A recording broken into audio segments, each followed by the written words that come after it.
श्री राधे राधे। भक्तों, वात्सल्य भाव जैसे बच्चे के रूप में देख करके अपने प्रभु की सेवा में लगा रहता है, ऐसे ही सख्य भाव अपने सखा भाव भावी अपने स्नेहास्पद की सेवा में लगा रहता है।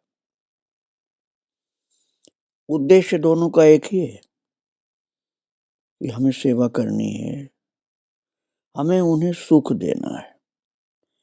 अपने स्वार्थ के लिए नहीं सेवा करनी है, उनके सुख के लिए सेवा करनी है, निज सुख के लिए नहीं। अपने स्नेहास्पद, अपने प्रेमास्पद, अपने स्वामी, अपने सखा, अपने बच्चे, अपने प्रियतम, उनको सुख पहुंचाने के लिए, उनके सुख के लिए सेवा करनी। और बिल्कुल यही चरितार्थ होता था बाल कृष्ण के सेवक, सखा, माँ, इन सब के साथ। आप कृष्ण बलराम की मधुर लीलाओं के साथ साथ रसोपासना का आनंद ले रहे थे।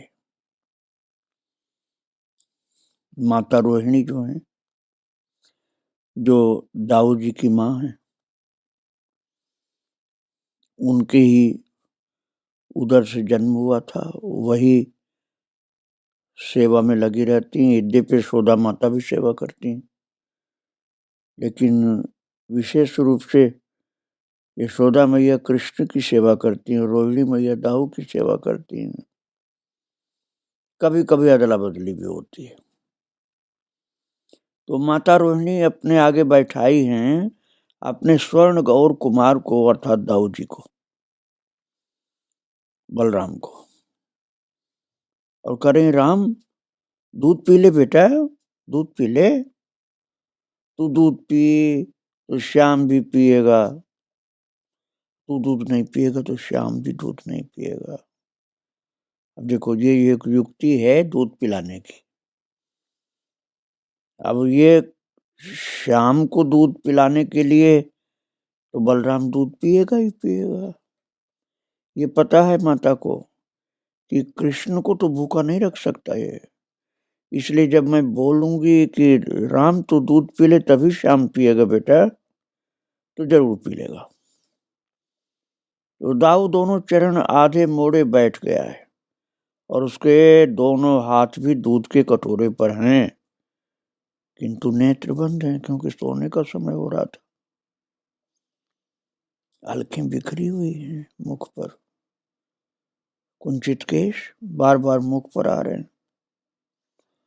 वो अधर कटोरे पर लगाकर भी ऊँघ रहा है। दाऊ जी को नींद आ रही है। कटोरा जो है वो मुंह में लगा हुआ है, माता ने लगा रखा मुंह पर, उसके अधर भी खुले हुए हैं दाऊ के, लेकिन अब भी ऊँघ रहा है। और माता चतुराई से पिलाना चाहती है। माता ने बोल दिया है, राम दूध पी ले बेटा, तू दूध पी लेगा तो श्याम भी पी लेगा, दूध पी। इसलिए माता अपने हाथ से कटोरा संभाले है और बार बार स्नेह पूर्वक दूध पी लेने के लिए कह रही है। दूध पी तो श्याम भी पिएगा, दाऊ तू दूध पी तो श्याम भी पिएगा बेटा। अब नींद के वेग में दाऊ जैसा कुछ न कुछ समझ लेता है इस बात को, उसके अधर हिल जाते हैं। बहुत छोटे से दो एक घूंट लेकर के फिर ऊँघने लगता है, नींद में है बिल्कुल। और जो युक्ति माता रोहिणी के पास है ना, वही यशोदा के पास है। मैया यशोदा के पास भी वही मंत्र है। उसकी गोद में ये आधा लेटा, दोनों चरण फैलाए, जो नील सुंदर है कृष्ण, वो दाऊ की भांति शांत तो है नहीं। कटोरा पकड़ना तो दूर, मुख के पास कटोरा ले जाने पर अपने हाथ से उसे हटा देने में और दूध फैला देने में भी रुचि दिखा रहा है। जैसे दूध फैला देना चाहते है और हाथ से कटोरा भी हटा रहा है, और नींद में ही कर रहा है सब। और मैया बोल रही है, यशोदा मैया, लाल तू नहीं पिएगा दूध तो दादा भी भूखा रह जाएगा। कृष्ण से कह रही, लाला तू दूध नहीं पिएगा तो देख दादा भी भूखा रह जाएगा, इसलिए दूध पी ले, नहीं तो दादा अर्थात दाऊ जी भूखा रह जाएगा। अब दाऊ के लिए कृष्ण को दूध पीना है, तो मैया एक हाथ में कटोरा लिए और दूसरे से इसे संभाले कृष्ण को। बड़ा भाई इसके दूध न पीने से भूखा सो जाएगा, इस नाम पर इसके भी अधर 2-4 बूंद दूध भीतर ले रहे हैं, क्योंकि कन्हैया ने सोचा कि ये मैं नहीं दूध पीऊंगा तो मेरा दाऊ भूखा रह जाएगा, वो भी दूध नहीं पिएगा। इसलिए अब वो थोड़ा सा मुंह खोल करके थोड़ा सा कुछ बूंद दूध भीतर लिया कि जिससे दाऊ भूखा न रहे। तो दोनों अर्थात कृष्ण बलराम दिन भर गायों के पीछे वन वन में भटकते हैं, खेलते हैं, कूदते हैं, तो बच्चों का खेल दिन भर होता रहता है, और गैया के पीछे भी उछल कूद दौड़ धूप, तो बालकों के साथ धूम मचाते रहते हैं, तो शाम तक थक जाते हैं, और कभी कभी तो ज्यादा ही थक जाते हैं। तो माता रोहिणी के नेत्र भर आए हैं, वे दाहिने हाथ में कटोरा संभाले हुए बाएं हाथ को बढ़ाकर मैया की गोद में लेटे श्याम सुंदर के फैले हुए चरण बहुत धीरे धीरे दबाने लगे। और कितना मना करती हूँ, और दो में से एक क्षण भी नहीं मानता, दोनों ही एक जैसे हैं। मैया के नेत्रों में अपार वात्सल्य। अब दोनों सो गए, जरा जरा सा दूध पिया था महाराज, कटोरे का पूरा दूध तो जगते रहने पर भी कभी नहीं पीते हैं, और अभी तो सो भी रहे हैं, और 2 घूंट भी पी लेते हैं तो माता को संतोष हो जाता है कि चलो भूखा नहीं सोया, थोड़ा 2 घूंट दूध तो पिया। और पीते क्यों हैं, मैंने बताया पहले आपको, कन्हैया के कान में यशोदा मैया ने डाल दिया इस बात को कि तू दूध नहीं पिएगा तो दाऊ भूखा रह जाएगा, और यही बात रोहिणी मैया ने दाऊ के कान में डाल दिया कि श्याम भूखा रह जाएगा, श्याम दूध नहीं पिएगा, तू नहीं पिएगा। तो एक दूसरे के सुख के लिए थोड़ा थोड़ा दूध नींद में भी पिया है, पूरा कटोरा तो नहीं पिया, क्योंकि दिन भर थकते हैं। अब माता सोचती दिन भर थकते हैं तो दूध भी पीना जरूरी है, दूध नहीं पिएंगे तो दुबले हो जाएंगे दोनों, इसलिए इनको दूध तो पिलाना है, भले नींद में ही हों। अब दोनों माताओं को, रोहिणी को भी यशोदा को भी पता है कि ये दूध एक दूसरे के लिए ही पी सकते हैं, अपने लिए नहीं पीने वाले। और दूध भी नहीं पिएंगे तो निश्चित ही दुबले हो जाएंगे, क्योंकि अब तो इनके सोने का समय है, दूध पीना जरूरी है। तो वही उपाय माताओं के पास है कि दूसरे के लिए, अर्थात कन्हैया को कहती हैं कि दाऊ नहीं तो नहीं पिएगा, इसलिए पी ले, और दाऊ को कहती हैं रोहिणी माता कि तू दूध पिए, नहीं तो कान्हा दूध नहीं पिएगा। बहुत ही प्रेम आग्रह करती, पी ले लाल, पी ले बेटा, और दोनों माताएं बार बार आग्रह कर रही हैं। महाराज ये दोनों ही पूरी ऊंघ में हैं, इतना ऊंघ रहे हैं, अर्थात इतनी नींद में है कि यदा कदा ही हिलते हैं इनके अधर, होठ जरा सा ढीला करते हैं, तब कटोरे का दूध थोड़ा सा मुंह में जाता है, वो भी बहुत थोड़ी बूंदें कंठ में नीचे उतर पाती हैं, कटोरा पूरा खाली थोड़े करते हैं, थोड़ा थोड़ा मुश्किल से पिया है। माताओं ने बड़ा समझा बुझा के थोड़ा पिलाया, और पास पास आमने सामने बैठी हैं दोनों माताएं।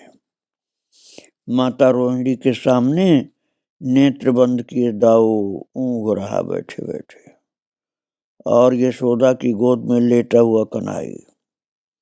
बंद हैं दोनों के बड़े बड़े नेत्र, बिखरी हैं इनके चंद्रमुख पर अलकें।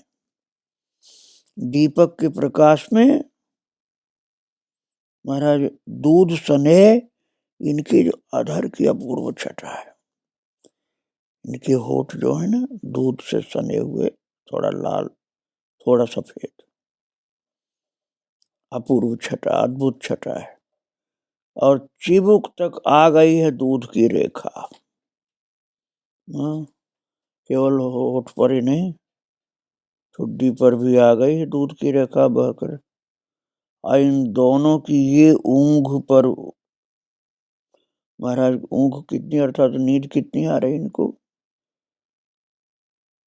और कहीं किसी भी जागरण में क्या इतना सौंदर्य संभव है? प्यार से देखो इनको, भाव के नेत्रों से। आप इसे कल्पना मत मानना, कल्पना में तो कोई आधार ही नहीं होता है। यहाँ तो प्रभु की लीला का, इनके अवतार के प्रयोजन का, भक्तों को सुख देने का, शास्त्र का, सिद्धांत का, इन सब का आधार है। तो इसको कल्पना नहीं कर सकते, इसको भाव कर सकते हैं। कल्पना तो निराधार होती है, किंतु भाव तो सिद्धांत, शास्त्र, भक्ति, प्रेम, इसके आधार पर होता है। ये कल्पना और भाव में अंतर होता है भक्तों। कल्पना तो बिल्कुल झूठी हो सकती है, और भाव तो अपने प्रभु के लिए होता है। प्रभु थोड़े झूठे हो सकते, प्रभु तो नित्य सत्य हैं। तो नित्य सत्य के लिए जो आप प्रेम के कारण भाव का सृजन करते हैं, उसमें भक्ति निहित होती है, और भाव के ही कारण भक्त के भाव को देखकर ये लोग भूख प्यास न होने पर भी दूध पी लेते हैं, और फिर कब सो गए इनको पता भी नहीं।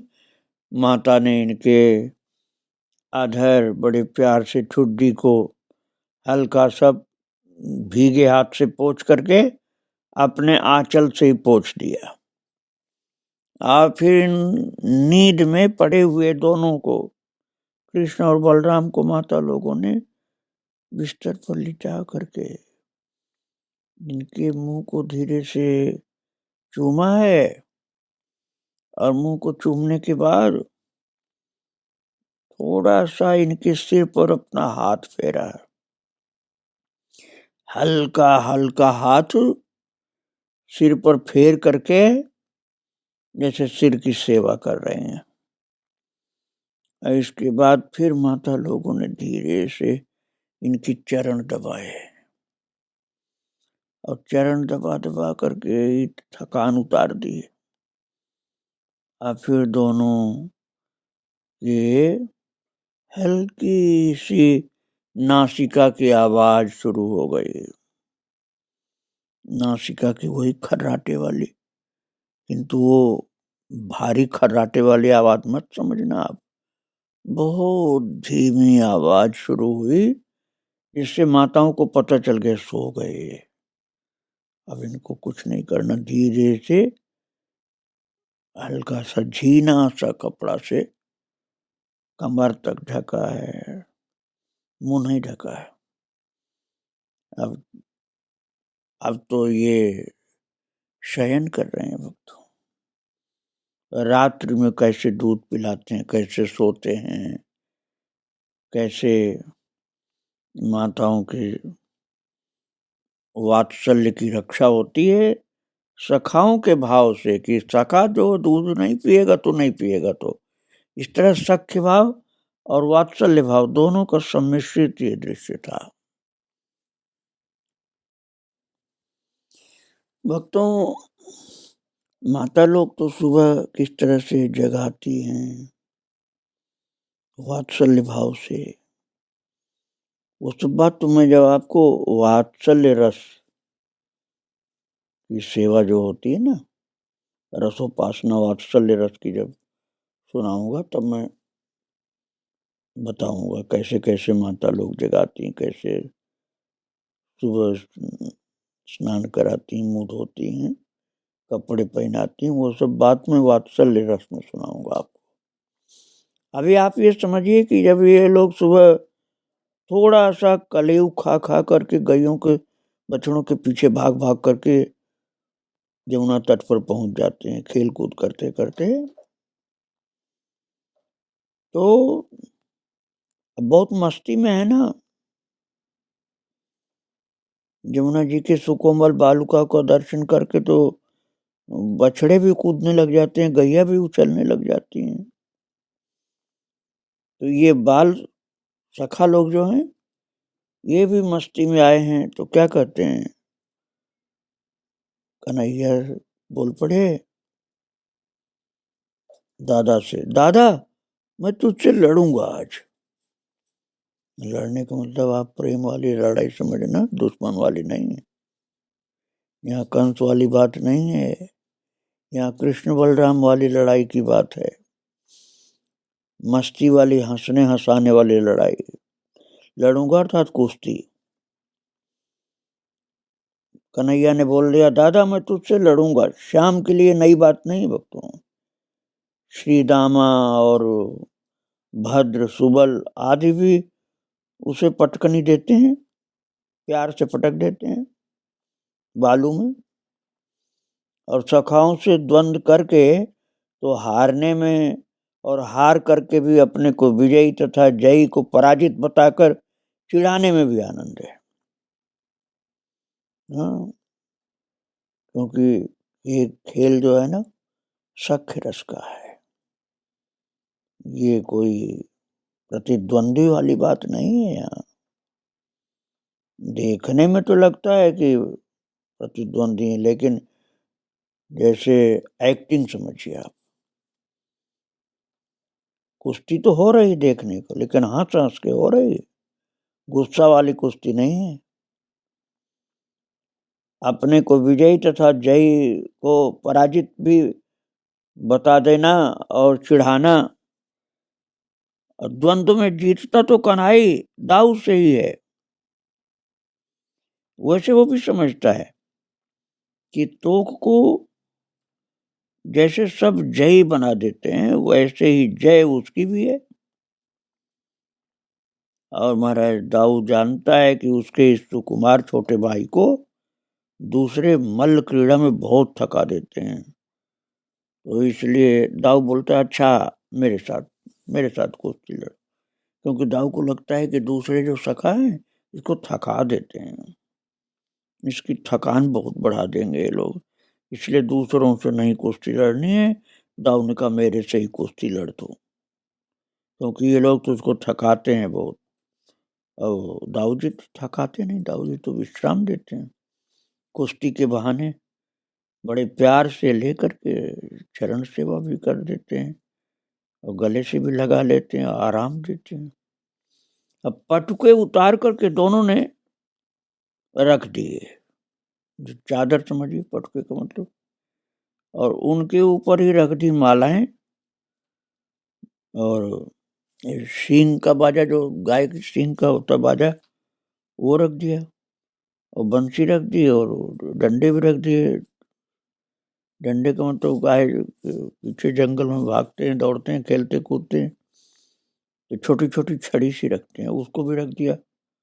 और फिर अपने केश जो हैं हल्के उनको समेट करके बांध ली, और कछनी कस करके पूरी कछनी अच्छी तरह से संभाल ली, अब दोनों ने ताल ठोकी है और श्री यमुना जी की सुकोमल बालुका पर बालकों की क्रीड़ा चल रही है।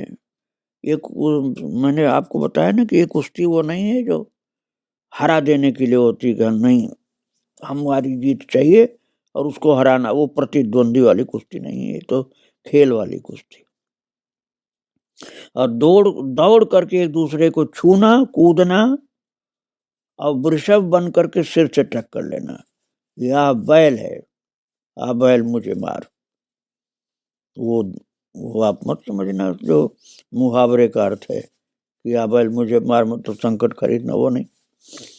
यहाँ तो बैल बन करके एक दूसरे को प्यार भरी ठोकर मारना है, खेल वाला बैल। अब विभिन्न खेलों में लगे हैं। उनके मध्य राम श्याम सखाओं के बीच में कृष्ण बलराम जो हैं वो मल्ल युद्ध कर रहे हैं। मल्ल युद्ध की भी हंसी वाला मल्ल युद्ध है, हंसी वाला। और कन्हई चिड़िया की भांति फुदकता है, कूद कूद कर, जैसे चिड़िया चले ऐसे मुंह मटका के और फुदक जाता है। और मछली सा चिकना तो है ही, कोई पकड़ ले तो फिसल जाएगा, वो फिसल जाता है।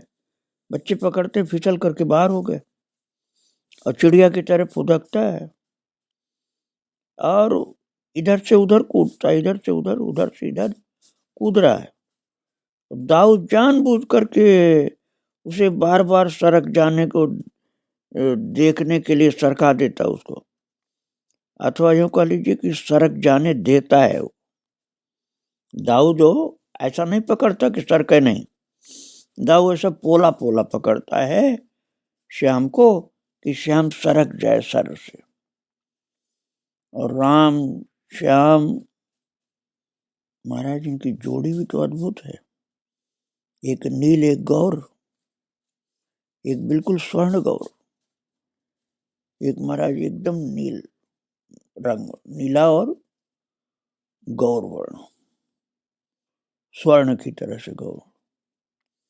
और दोनों के मुख किंचित लाल होने लगे हैं खेल कूद में, उछल कूद, फुदकना और सरकना, इसमें जब जोरों से चला है इनका खेल कूद तो थोड़ा थोड़ा लाल भी हो गया मुंह।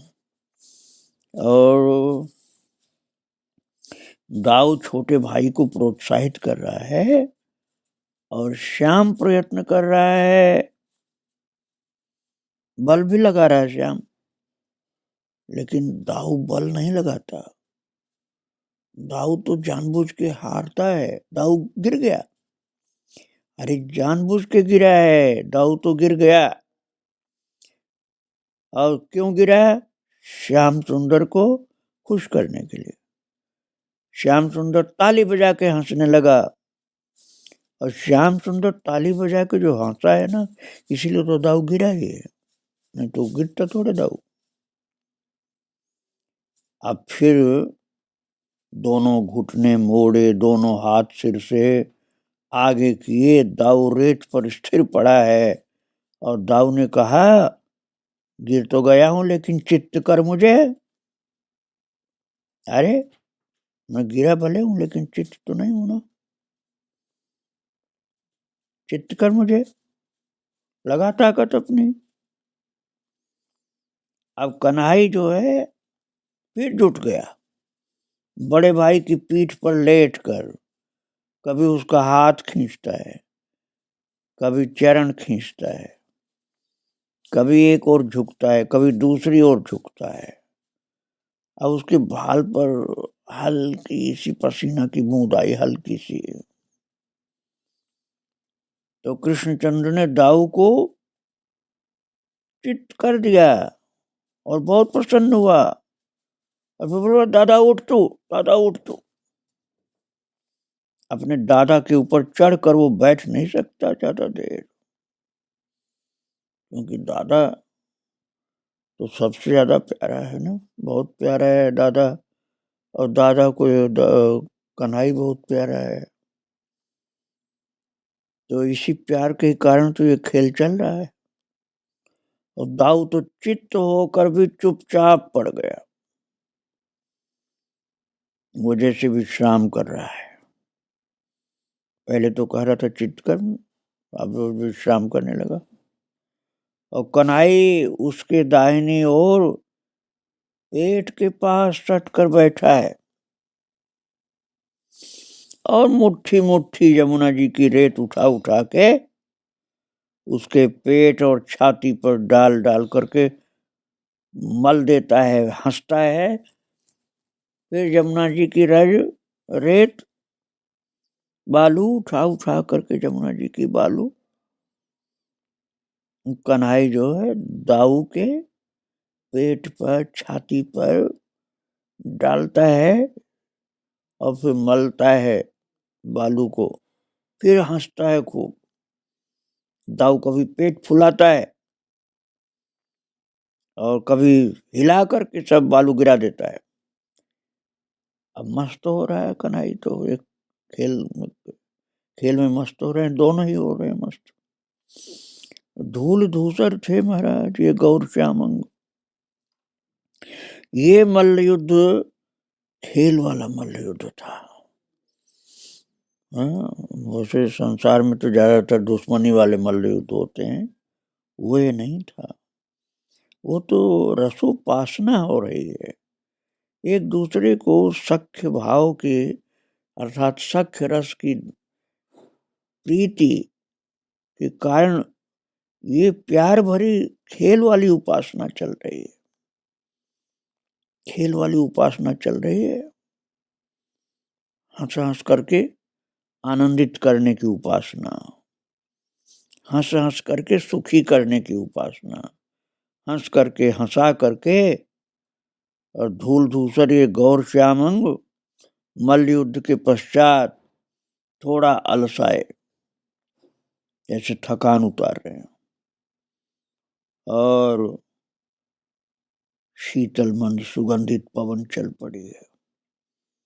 अपने कोमल करों से जैसे वायु ही इनके हल्के से पसीने को सुखा रही है और ये मस्त हो रहे हैं दोनों।